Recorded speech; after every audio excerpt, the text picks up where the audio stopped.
Welcome students. Differential equation का next lecture है methods to solve first degree differential equations. आपके पास मतलब आपके सिलेबस में फर्स्ट ऑर्डर के डिफरेंशियल इक्वेशन, ऐसे इक्वेशंस को आप सॉल्व करेंगे जिसका ऑर्डर फर्स्ट ऑर्डर हो, फर्स्ट डिग्री हो। तो इसके आपके सिलेबस में 3 हैं।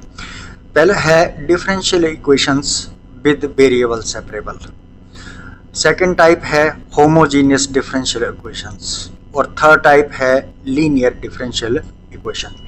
तो मैं एग्जामिनेशन पॉइंट ऑफ व्यू से चलता हूँ, तो लीनियर डिफरेंशियल इक्वेशन जो है उसको, जो थर्ड टाइप की है उसको मैं सबसे पहले डिस्कस करूँगा ताकि आपको थोड़ा सा आइडिया भी हो जाए। आसान है ये इसलिए है क्योंकि आपको डिफरेंशियल इक्वेशन का बोर्ड में आपको एक क्वेश्चन आएगा, सॉल्व द डिफरेंशियल इक्वेशन, वो होगा 4 मार्क्स का। इसमें चॉइस होती है, 2 क्वेश्चन आते हैं, उसमें से आपको एक करना होता है। तो लीनियर डिफरेंशियल इक्वेशन एक ऐसा टॉपिक है, ये हमेशा ही एक क्वेश्चन आपको आता ही आता है और बहुत आसान है। चलिए तो पहले लीनियर डिफरेंशियल इक्वेशन की बात करते हैं कि डेफिनेशन क्या है। लीनियर डिफरेंशियल इक्वेशन होती क्या है? कहता है कि a differential equation in which the dependent variable and its differential coefficient occur only in first degree. ये बहुत इंपॉर्टेंट है। In first degree and are not multiplied together. ऐसी डिफरेंशियल इक्वेशन जिसमें डिपेंडेंट वेरिएबल, अब ये 2 टाइप की हो सकती हैं, चलो मैं बाद में डिस्कस करूंगा। पहले तो एक टाइप की कहता है कि a differential equation in which the dependent variable, देखिए अगर मैं dy बाई dx, ये डिपेंडेंट वेरिएबल, इसमें है Y and its differential coefficient, और बाई का differential coefficient with respect to independent variable ये है dy by dx occur only in first degree. देखिए इसकी डिग्री भी 1 है ये, और इसकी डिग्री भी 1 है, फर्स्ट डिग्री में है, और आर मल्टीप्लाइड, और ये आपस में मल्टीप्लाई नहीं होने चाहिए, इसमें एडिशन हो सकता है, माइनस हो सकता है, मगर मल्टीप्लाई नहीं हो सकते। वैसी जो इक्वेशंस हैं उसको बोलते हैं लीनियर डिफरेंशियल इक्वेशंस।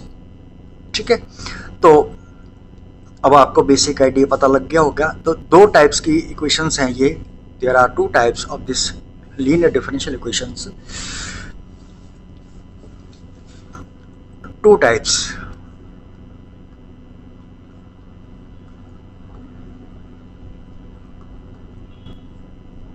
दो तरह की डिफरेंशियल इक्वेशंस हैं। मैं यहाँ पर दोनों फॉर्म्स किए हैं। Form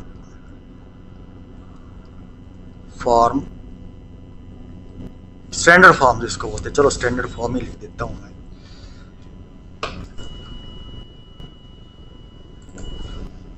standard form,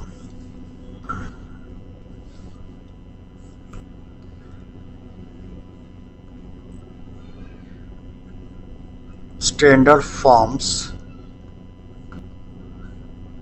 of linear differential equations. Standard form of linear differential equations तो इस टाइप की होती है। नंबर 1, डेफिनेशन को देखो, dy upon dx plus Y is equal to qx। dy by dx plus p is a function of x, px मतलब p is some function of x and q is some function of y। एक तो इस तरह की होती है। अब देखिए इसमें क्या है, डिपेंडेंट वेरिएबल y है, इसका and A differential equation in which the dependent variable and its differential coefficients occur only in first degree. अब ये जो डिफरेंशियल इक्वेशन है इसमें डिपेंडेंट वेरिएबल y है, यहाँ पर भी डिग्री 1 है यहाँ, और इसकी डिग्री भी 1 है। इसका मतलब डिफरेंट, ये दोनों की डिग्री 1 है, और and are not multiply together, तो ये दोनों आपस में बाई और D Y by D x आपस में मल्टीप्लाई नहीं है। एक तो इस टाइप की है, और दूसरी टाइप की है, सेकेंड टाइप मैं यहां लिख रहा हूं, सेकेंड टाइप उल्टा है, D x upon D Y plus P Y X is equal to Q Y. इधर क्या है, इसमें डिपेंडेंट वेरिएबल एक्स है, यहां पर भी डिपेंडेंट ये है dependent variable P a Y some function of Y, Q Y is some function of by, P D x upon D Y, इसकी डिग्री भी 1 है और 1 की एक्स की डिग्री भी 1 है, और ये आपस में मल्टीप्लाइड नहीं है, तो इसका मतलब ये भी लीनियर डिफरेंशियल इक्वेशन है। मगर कोविड-19 के वजह से आपको ये जो सेकेंड टाइप की जो डिफरेंशियल इक्वेशन है उसको आपके सिलेबस में इस साल के लिए एग्जाम्प्ट कर दिया है, इसको डिलीट कर दिया है। तो मैंने आपको बता दिया है, एक आधा क्वेश्चन मैं कर दूंगा क्योंकि आपने जेई का एग्ज़ाम भी तो देना है, तो वैसे वहाँ पर नहीं आपको कोई एक्सक्यूज़ होगा कि कोविड-19 की वजह से आपका बोर्ड ने सिलेबस डिलीट किया है कि नहीं किया, तो आपको ये पढ़ना चाहिए, ठीक है। अब मैं आपको इसका मेथड बताऊंगा कि भी मेथड क्या होता है, इसको सॉल्व कैसे करते हैं, ठीक हो गया। मैं स्टेप बाय स्टेप इसमें बताता हूँ।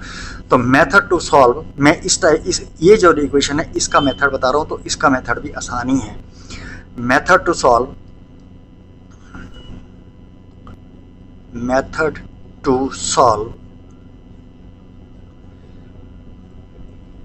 D Y upon D x plus P X Y is equal to Q x.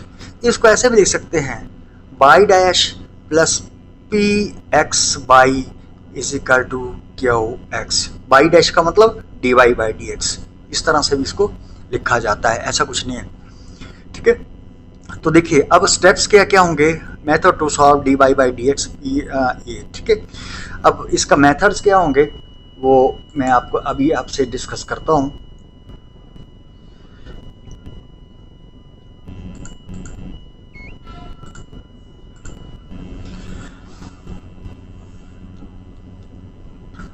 यहाँ पर मैं देखिए थोड़ा सा मैं आपको यहाँ पर पोर्शन बना देता हूँ, दो स्क्रीन के मैं दो पोर्शन बना रहा हूँ।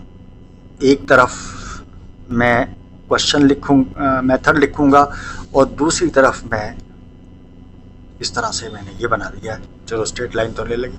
देखो अब ये जो है इसको इसका ये जो डिफरेंशियल इक्वेशन है इसको सॉल्व करने का तरीका क्या है। देखो जी स्टेप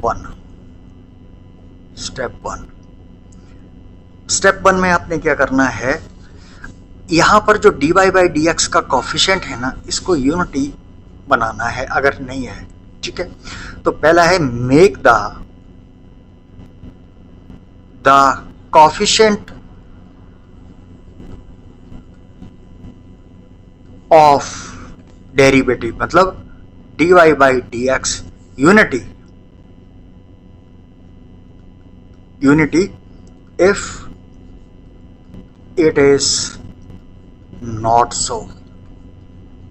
अगर ऐसा नहीं है तो ही आपने, मैं एग्जांपल ले रहा हूं, मैं यानी कि क्वेश्चन नंबर आपकी एक्सरसाइज का मैं क्वेश्चन नंबर 2 ले रहा हूं ताकि आपको समझ आ जाए। क्वेश्चन नंबर 2 एग्जांपल 9.6, ठीक हो गया। और वो है आपको बोला होगा solve D Y upon D x plus 3y is equal to E raise to power minus 2x। इस तरह D Y by D x plus 3y is equal to E raise to power minus 2x। देखिए ये जो चीज़ है इसमें जो differential coefficient है उसकी डिग्री भी 1 है। यहाँ पर डिपेंडेंट वेरिएबल बाई इसकी डिग्री भी 1 है, इसका मतलब ये लीनियर है। और कोफिशिएंट ऑफ बाई जो ये है p, और जो राइट साइड में लिखा है वो है q, ठीक हो गया। तो अभी देखिए मैंने लिखा है make the coefficient of D Y by D X unity if it is not so. अब यहाँ पर जो डिफरेंशियल इक्वेशन है इसका जो कोफिशिएंट है D Y by D x का वो ऑलरेडी यूनिट है, तो अगर इसमें हमें कुछ भी करने की जरूरत नहीं है। अगर यहाँ पर कुछ कोफिशिएंट होता तो हमने इसको डिवाइड कर देना था। ठीक हो गया। अब नंबर 2 जो है, स्टेप नंबर 2, ये जो गिवन डिफरेंशियल इक्वेशन है compare the given differential equation with standard form and find P and Q। तो ये जो सेकंड स्टेप है वो, ये स्टेप नंबर 1 हो गया। सेकंड स्टेप जो है कंपेयर द, यहाँ पर एक लाइन लगानी है, देखना है ये फर्स्ट टाइप की है कि सेकंड टाइप की। तो ये फर्स्ट टाइप की है, तो आप यहाँ पर आपने लिखना D Y by D x plus P by is equal to Q. ये स्टैंडर्ड फॉर्म ही लिख दी इसके साथ। एग्जामिनर को बताया कि भाई मैंने जो गिवन डिफरेंशियल इक्वेशन है लीनियर, उसको मैंने स्टैंडर्ड फॉर्म से कंपेयर किया। तो हम क्या करेंगे, वी हैव पी क्या होगा, पी कोफिशिएंट ऑफ बाई। तो कोफिशिएंट ऑफ बाई कितना है 3, और क्यू कितना है राइट साइड में जो लिखा होगा E raise to power minus 2x। ये हो गया स्टेप नंबर 2 कंप्लीट। अब स्टेप नंबर 3 में क्या होगा, स्टेप नंबर 3 में हम एक इंटीग्रेटिंग फैक्टर निकालेंगे जिसको find integrating factor. Integrating factor मतलब इंटीग्रेटिंग फैक्टर को शॉर्ट में लिखता हूं मैं IF, और इस ये लिखा आपने ये यूज करना है ई raise to power integral P D X. ये जो p है वो फंक्शन ऑफ x ही है यहाँ पर, तो E raise to power integral P D X. अब यहाँ पर आपने इसको इंटीग्रेट करना है, यहाँ पर आपको इंटीग्रेट करना है, और यहाँ पर मैं आपको लिख देता हूँ, यहाँ पर आपको एक फार्मूला यहाँ पर मैं लिख देता हूँ। यहाँ पर ये कई क्वेश्चनों में फार्मूला यूज होगा कि ई रेज टू पावर अगर आपके पास आ गया ना log x या log some function of x, तो ई log और एंटी log आपस में कैंसिल हो जाएंगे, तो आपके पास आएगा सम फंक्शन ऑफ x। ये याद रखना आपने। Find integrating factor integrate E raise to power integral P D X, ये आपने निकालना है। तो अब यहाँ पर भी हम निकालेंगे, तो हमारे पास क्या होगा, यहाँ पर integrating factor is equal to E raise to power integral P D x is equal to E raise to power integral 3 D X. P की वैल्यू पुट कर दी, E raise to power 3 constant है, और यहां पर आ गई आपके पास E raise to power X. तो आपका ये निकल गया इंटीग्रेटिंग फैक्टर। अब स्टेप नंबर 4 में सीधा ही आपने लिखना है the solution is given by, the solution is given by, solution is given by, हाँ जी, बाय यानी कि डिपेंडेंट वेरिएबल, जो डिपेंडेंट वेरिएबल होगा वही लिखना आपने, y into integrating factor is equal to integral Q into integrating factor d x plus some constant add करना है आपने, y integrating factor is equal to integral Q integrating factor d x plus c. फिर उसके बाद आपने इसको integrate करना है, और लास्ट में आपने एक कांस्टेंट भी ऐड करना है।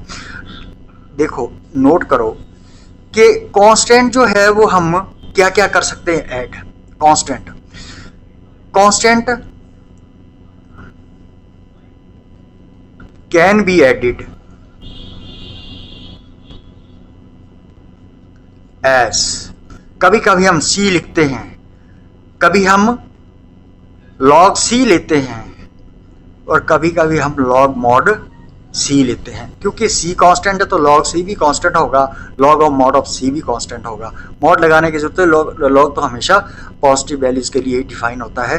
तो log mod c हम, ये डिपेंड करता है हमारे पास क्वेश्चन की नेचर कैसी है। लास्ट में जब इंटीग्रेट करके आ रहा है तो जब आप क्वेश्चन करेंगे आपको पता लग जाएगा। तो देखिए इंटीग्रेट फैक्टर निकाल दिया। अब स्टेप नंबर 4 है the solution is given bye. तो यहाँ पर हम लिखेंगे the solution is given bye, solution is given by dependent variable, integrating factor, integral q into integrating factor dx plus c लिख दिया हमने, पर बाद में हम इसको चेंज करेंगे, देखेंगे क्या होगा ये c। तो आया बाई इंटीग्रेटिंग फैक्टर कितना है, e raise to power 3x, ये निकाला इंटीग्रेटिंग फैक्टर 3। इंटेग्रल q कितना है आपके पास, q is equal to e raise to power -2x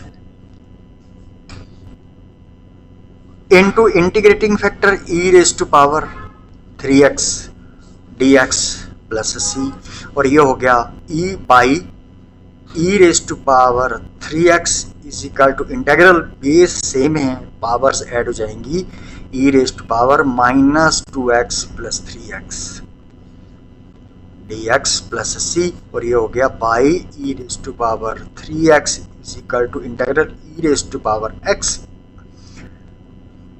dx plus c, और इंटीग्रेशन होती है e raise to power x की इंटीग्रेशन होती है e raise to power x plus c। Last में आपको इतना करेंगे बस, और ये आपके पास आ गया सॉल्यूशन। इसमें एक ही कांस्टेंट है, क्यों, ये है linear differential equation of order first. इसमें जो dy बाई dx है वो भी फर्स्ट ऑर्डर है, उसकी डिग्री भी 1 है, डिपेंडेंट वेरिएबल की डिग्री भी 1 है। तो यहाँ पे लास्ट में लिखेंगे which is required solution, which is required solution of given differential equation। एक बार इसको मैं दोबारा रिपीट कर देता हूं कि कैसे कैसे क्या क्या किया है। देखो सबसे पहले आपके पास जो डिफरेंशियल इक्वेशन होगी उसका आपने चेक करना है, क्या चेक करना है कि dy बाई dx का कोफिशिएंट जो है वो यूनिटी होना चाहिए, यहाँ पर 1 होना चाहिए। अगर यहाँ पर कुछ और होगा तो आपको डिवाइड करना पड़ेगा पहले। तो यहाँ ऑलरेडी 1 है, कुछ नहीं करने की जरूरत। स्टेप नंबर 2 में क्या करना है, आपने जो डिफरेंशियल इक्वेशन है उसको आप स्टैंडर्ड फॉर्म में कंपेयर कीजिए, उसमें कोफिशिएंट ऑफ बाई जो है वो p आएगा और जो राइट साइड पे लिखा होगा वो सारा ही q आएगा।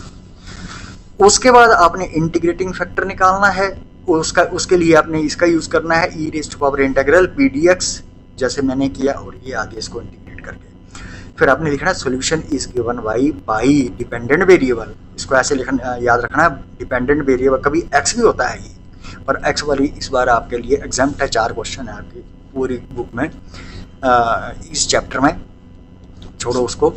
By independent integrating factor is equal to Q integrating factor dx plus c। बस आपने इसको इंटीग्रेट करना है, c ऐड करना है और आपके पास सॉल्यूशन आ जाएगा।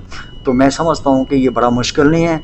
मैंने पूरे 15-20 मिनट लगा के पूरा एक क्वेश्चन भी किया है और आपको मैंने इसका मेथड भी बताया है।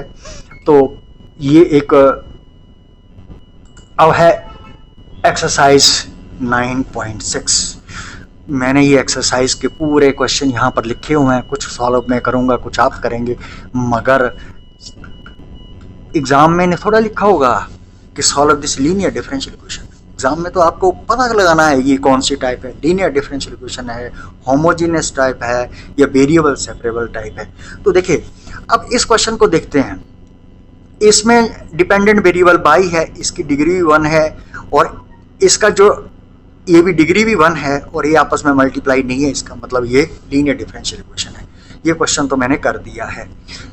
डी वाई, देखिए ये भी इसमें डिपेंडेंट वेरिएबल बाई है और आपस में ये मल्टीप्लाइड नहीं है और इसकी डिग्री भी 1 है, इसकी डिग्री भी 1 है, इसका मतलब ये भी लीनियर डिफरेंशियल इक्वेशन है। उसी तरह से ये भी लीनियर डिफरेंशियल इक्वेशन है। और ये जितने ये 3 क्वेश्चन जो हैं उसमें d Y by D x का कोफिशिएंट जो है वो यूनिटी है। देखिए इसमें कुछ भी करने की जरूरत नहीं है। यहाँ पर भी देखिए अब ये जो ये है क्वेश्चन नंबर 5 जो है, इसमें क्या है, D Y by D x dependent variable y है, बाई और बाई ये आपस में मल्टीप्लाइड नहीं है। एक कंडीशन क्लियर होगी, इसकी डिग्री 1 है, इसकी डिग्री भी 1 है, इसका मतलब इसकी ये कंडीशन क्लियर होगी। इसका मतलब ये लीनियर डिफरेंशियल इक्वेशन है। मगर यहाँ पर d Y by D x का कोएफिशिएंट जो है वो यूनिटी नहीं है, तो सबसे पहले इसको यूनिटी बनाना है, तो उसके बाद ये क्वेश्चन होगा। सिमिलरली क्वेश्चन नंबर 6 भी, सिमिलरली क्वेश्चन नंबर 7 भी। अब यहाँ पर देखिए, यहाँ पर d Y by D x या d x upon D y कुछ भी नहीं बनाया है, तो देखना ये कैसे लीनियर कैसे हो गया। देखिए इमेजिन करो कि मैंने इसको यहाँ से हटा दिया और ये बन गया d Y by D x, मतलब मल्टीप्लाई करके, सॉरी डी एक्स से मैंने इसको डिवाइड कर दिया अभी फिलहाल ऐसे ही। तो अब देखिए यहाँ पर डिपेंडेंट वेरिएबल क्या, डी बाई बाई। अब ये बाई और ये बाई आपस में मल्टीप्लाई नहीं है, इसका मतलब ये लीनियर डिफरेंशियल इक्वेशन है। ठीक है, मतलब गैस वर्क लगाना है, ये से नहीं होगा ये। अच्छा 9th question, x d Y by D x plus y minus x plus, बहुत लंबा चौड़ा लिखा है। अब कैसे आप पता लगाओगे कि ये है? देखिए अगर मैं एक्स से डिवाइड करता हूं तो यहाँ पर 1 आएगा, यहाँ पर डिवाइड एक्स हो जाएगा और यहाँ पर ये एक्स भी कैंसिल हो जाएगा। ओके, तो देखिए ये भी बाई है, ये भी बाई है, यहाँ से कुछ कॉमन आएगा, इसका मतलब बाई जो है, बाई के साथ बाई जो है वो फर्स्ट डिग्री में है, ये भी फर्स्ट डिग्री में है और ये आपस में मल्टीप्लाइड नहीं है, नहीं होंगे मल्टीप्लाई, इसका मतलब ये भी लीनियर डिफरेंशियल इक्वेशन है। अब इसको देखते हैं, ये जो डिफरेंशियल इक्वेशन है ना, मैंने देखो ये है, एक है d y by D x plus P by is equal to Q, और एक है D x upon D Y plus P x is equal to Q. अगर डिपेंडेंट वेरिएबल बाई है तो यहाँ भी बाई होगा, डिपेंडेंट वेरिएबल एक्स है तो यहाँ एक्स होगा। अब देखिए, और ये आपस में मल्टीप्लाइड नहीं है, यहाँ पर बाई और D Y by D x आपस में मल्टीप्लाई है, इसका मतलब ये वाली टाइप नहीं है, ये वाली टाइप नहीं है, इसका मतलब ये सेकेंड टाइप का है। अब कैसे, treat d Y by D x as d y divide by D x, तो इसको मैं क्या कर सकता हूँ, इसको मैं लिख सकता हूँ x plus y is equal to d x upon D y. अब यहां पर डिपेंडेंट वेरिएबल बाई बन गया, समझ आ रही है ना मैं क्या कर रहा हूं। अब इसको इधर ले जाता हूं तो मेरे पास क्या आएगा, हालांकि बोर्ड के एग्जाम में आपको ये क्वेश्चन नहीं आएगा, मगर नॉलेज शेक के लिए आपको ये जानना बहुत जरूरी है। तो इसको मैं इधर ले जाओ, ट्रांसपोज कर देता हूं तो मेरे पास आएगा d x upon D y is equal to, इसको पहले लिख लिया, इसको ट्रांसपोज कर लो, ये आ गया minus x is equal to y. अब देखिए डिपेंडेंट वेरिएबल एक्स है और आपस में मल्टीप्लाइड नहीं है, इनकी डिग्रीज भी 1 है, इसका मतलब ये है linear differential equation of second type. अब सेकंड टाइप का जो सॉल्यूशन है, इंटीग्रेटिंग फैक्टर तो वही रहेगा, इंटीग्रेटिंग फैक्टर आपके पास इसका हो जाता है e raise to power integral P d y, यहाँ पर होगा फंक्शन ऑफ बाई, पी अगर फंक्शन ऑफ बाई है तो बाई से डिफरेंट, और इसका जो सॉल्यूशन होगा वो एक आध क्वेश्चन में करवा दूंगा आगे। तो चलो इसको यहाँ टाइम नहीं वेस्ट करते हुए, ये जनरल सॉल्यूशन निकालना है, ये पर्टिकुलर सॉल्यूशन निकालना है, ये 2 क्वेश्चन ये है, एक क्वेश्चन एग्जाम्पल भी है, तो ये बहुत आसान है, आपने इस क्वेश्चन को नहीं छोड़ना है, ऐसा कुछ नहीं करना है। तो यहाँ पर याद रखें कि आइलेट वाला फार्मूला, यानी कि वो बहुत बार यूज़ होता है। अब देखिए क्वेश्चन नंबर 1 है, इम्पॉर्टेंट है, ऐसी एक एग्जांपल भी है, वो आपने खुद करनी है और इसको मैं ये देता हूँ। देखिए सबसे पहले आपने लिखना है गिवन डिफरेंशियल इक्वेशन, में डिफरेंशियल इक्वेशन नहीं लिख रहा हूँ, मैं सीधा लिख रहा हूँ given differential equation is this.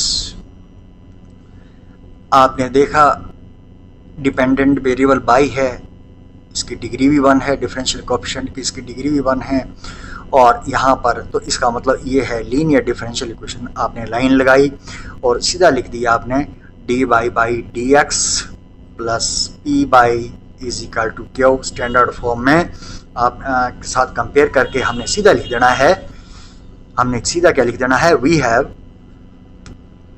Have P is equal to 2 coefficient of y पूरा ही।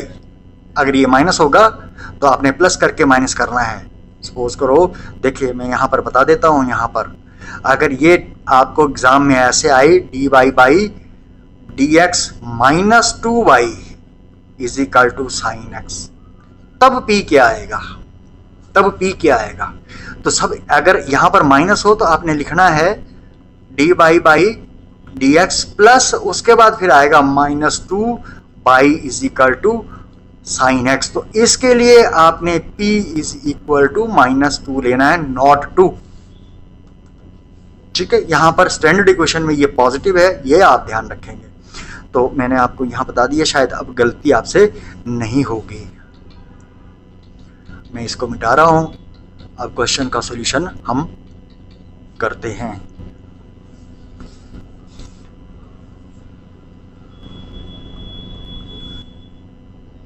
P इज इक्वल टू 2 और Q आपके पास आ गया sine x, where P and Q are functions of x। ठीक हो गया। फर्स्ट आपने देखा कि यहाँ पर d Y by D x का कोएफिशिएंट यूनिटी है, अगर नहीं है तो आपने डिवाइड करना है। तो इसको यहाँ पर ये लाइन लगे रहने दो, इसको आपने क्या किया, कंपेयर करके P और Q आपने निकाल दिया। अब आपने निकालना है इंटीग्रेटिंग फैक्टर। तो आप लिखेंगे integrating factor is equal to E raise to power integral P d x is equal to E raise to power integral P कितना है 2 dx, और इसकी इंटीग्रेशन है ई raise to power 2x plus c। सा कुछ नहीं लगाना है यहाँ पर आपने, ई रेज टू पावर 2x। मैं बताऊंगा कि c क्यों नहीं ऐड करना है, मैं बताता हूँ आपको। E raise to power integrative factor आपके पास आ गया ई रेज टू पावर 2x। ठीक हो गया। अब आपने लिखना सीधा solution is given by, हाँ जी, formula dependent variable y integrating factor is equal to integral Q into integrating factor dx plus c, और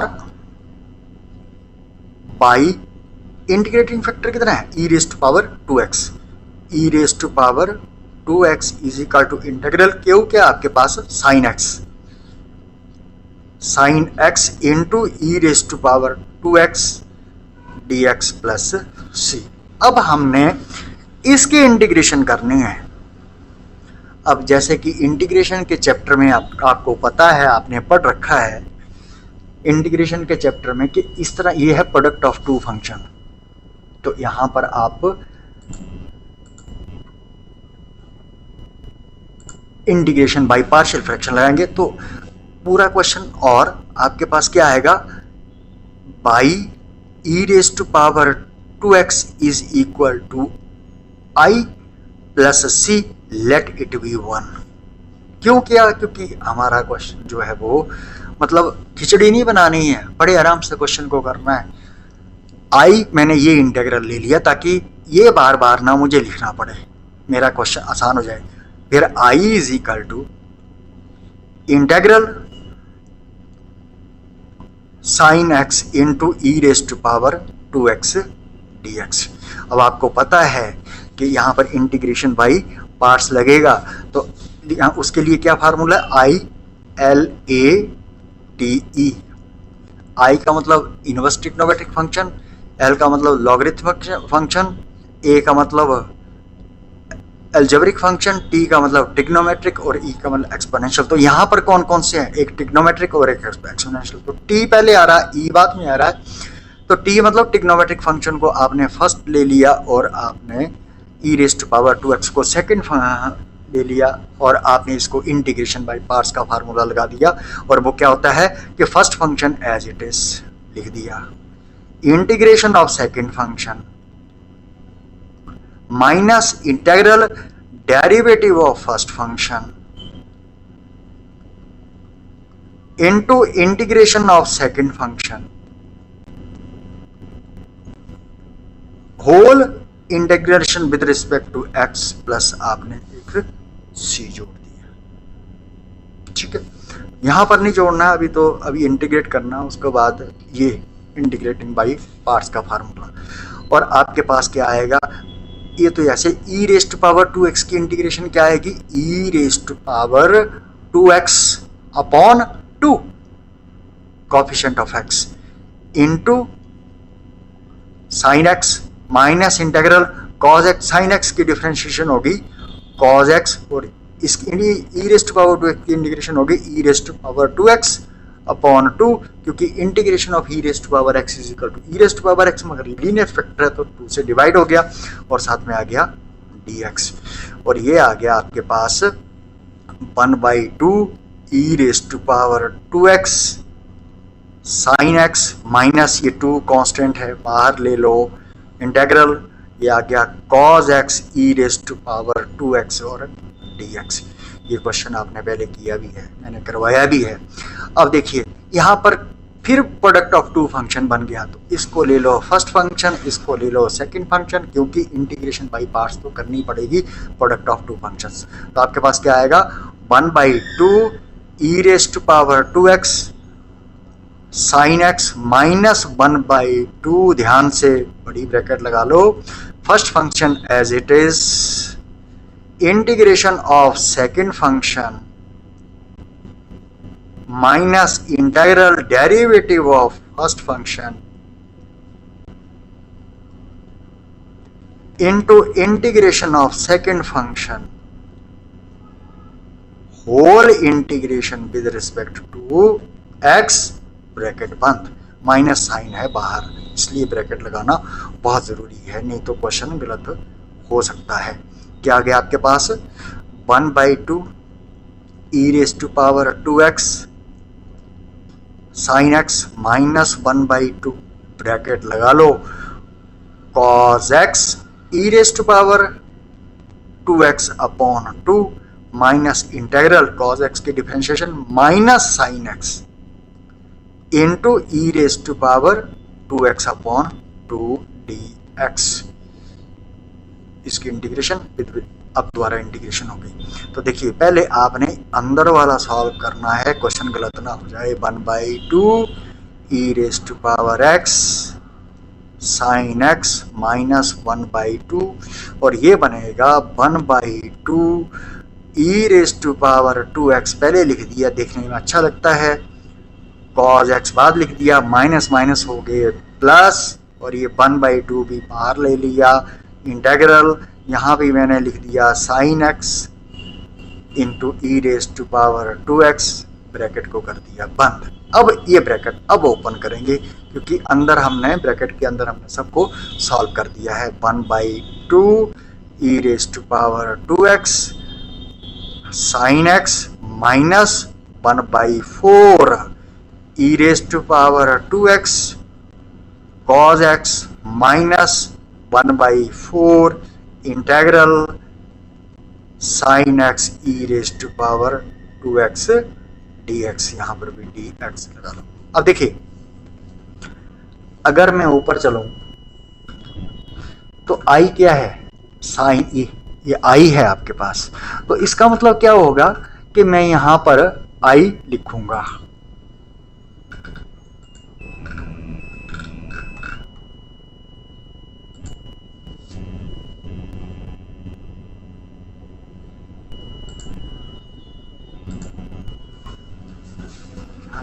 is equal to 1/2 e raised to power 2x sign x minus 1/4 e raised to power 2x cos x minus 1/4, ये हो गया i, एक i left side पे भी है, therefore आपके पास क्या आएगा i लेफ्ट साइड वाला i, इसको ट्रांसपोज करेंगे तो ये हो जाएगा plus 1/4i is equal to आपके पास क्या आएगा 1/2 e raise to power 2x और आ गया sin x minus 1/4 e raise to power 2x और आ गया cos x।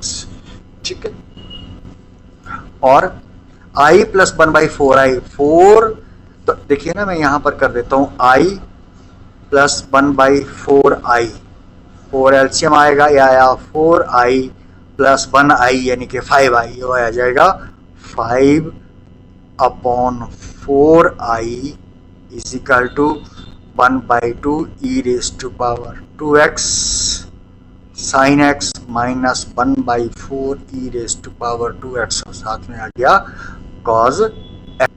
हाँ जी, और देयरफॉर आपके पास क्या आएगा i इज इक्वल टू, ये 5/4 है, परली तरफ ही आएगा, जब ट्रांसपोज करेंगे तो आएगा 4/5 ब्रैकेट में आएगा 1/2 e raise to power 2x sin x minus 1/4 e raise to power 2x और साथ में आ गया cos x। यहाँ पर आपके पास आ गया 4 से मल्टीप्लाई कर दो तो ये 2 है, ये 4 है, कुछ ना कुछ तो कटेगा, 1/5 बाहर आ गया, 4 से मल्टीप्लाई किया आपके पास आया 4/2 e raise to power 2x sin x minus 4/4 e raise to power 2x of और cos x।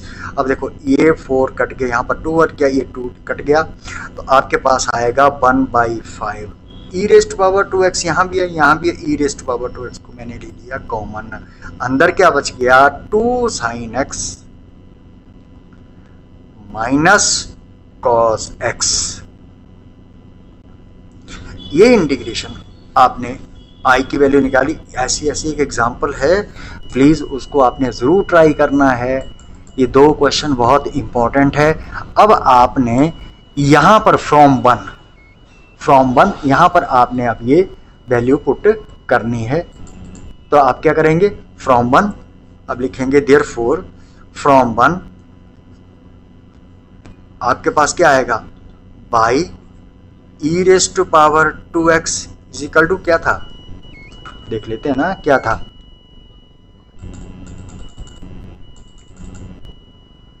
By is equal to I plus c, आपके पास क्या था i प्लस सी, i की वैल्यू आपने क्या निकाली, अभी निकाली 1/5 e raise to power 2x into 2 sin x minus cos x plus c, ये वाला ये यहाँ पर ये सी, यहाँ पर ये वाला, सॉरी ये वाला सी, ठीक है, ये आया फ्रॉम 1, ये क्वेश्चन 1 में आपने i की वैल्यू पुट की कुछ नहीं किया। देयरफॉर बाई क्या है आपके पास, y is equal to e raise to power 2x से डिवाइड करो तो आपके पास क्या है e raise to power 2x, e raise to power 2x यहाँ कट गए, आपके पास आएगा 1/5 2 sin x minus cos x plus c upon e raise to power 2x, इसको न्यूमिनेटर में ले जाओ, लास्ट में आपके पास आएगा by is equal to 1/5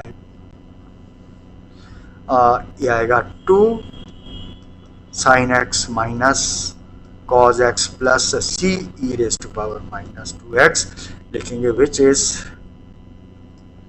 required solution of given differential equation. इस तरह से क्वेश्चन को करते हैं, ये थोड़ा सा लंबा क्वेश्चन है पर सारे क्वेश्चन ऐसे नहीं हैं, एक ऐसी एग्जांपल है, आपने वो ज़रूर करनी है। क्वेश्चन नंबर 2 मैंने कर दिया है, अब मैं आगे अगले लेक्चर में, नेक्स्ट लेक्चर में मैं क्वेश्चन नंबर 3 को डिस्कस करूँगा। तब तक थैंक यू।